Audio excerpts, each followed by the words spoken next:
Dan Bradshaw. I'm kind of a car guy, and I'm here with my friend Greg Sorensen. And I think this car is so fun because as a kid, I was just enough older that this era of hot rod wasn't exactly what I, thought was so cool. Yeah.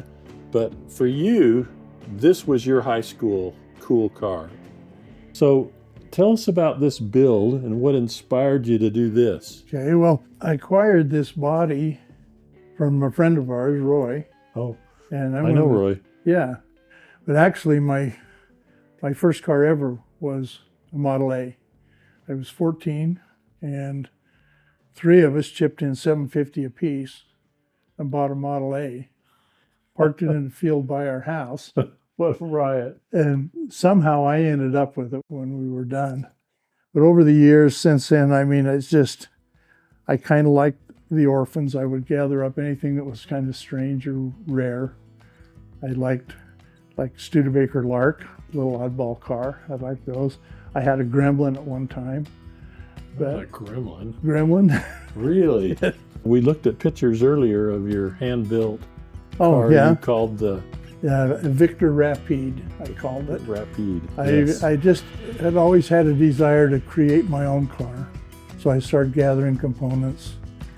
And after about a year, I put it together. I built a frame. Body was my own design, even though I kind of patterned it after a mid-30s Aston Martin Ulster, which is a British car.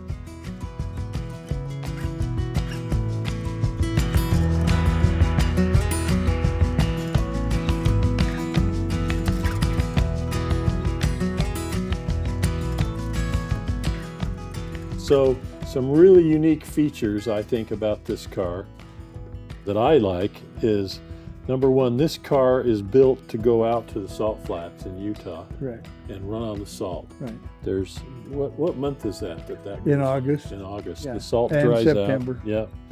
And so as you look at this car, it's a hot rod that can go at speed on the salt. Yes.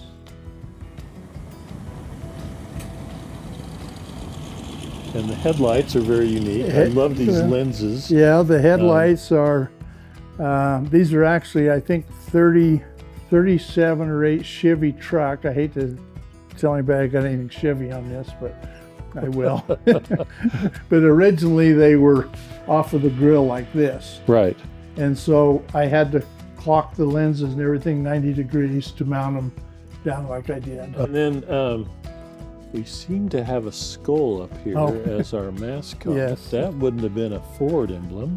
No. My friends from upstate New York, the Rolling Bones Hot Rod Shop, puts a dedicated skull on every car they build. Those guys, well, they build hot rods, and then the owners of those hot rods race them on the salt. They bring them to the salt. I've been impressed. I've been with your group because that group drives their vehicles just like this cross country. Exactly. To come to the salt. Yeah.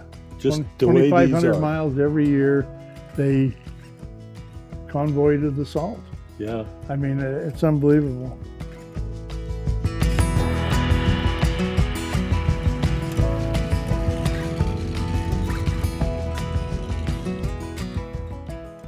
The idea was to build period correct. So I tried not to even put Phillips head screws in this car, even though they were available since the war. But I tried to keep it as dated 50s as I could. The only thing in this car newer than 1958, which is the engine is a 1958 Buick 364 cubic inch. The transmission is a 5-speed. And that's so you can drive it somewhere. That's late model. But but it's been fun. I love to work on things. The paint has actually changed on this car. When you first saw it, it was gray. Gray. And how did you paint this? Did you spray this or what? No, it's painted with a paintbrush. Really? And then sand and buff. That's a labor of love.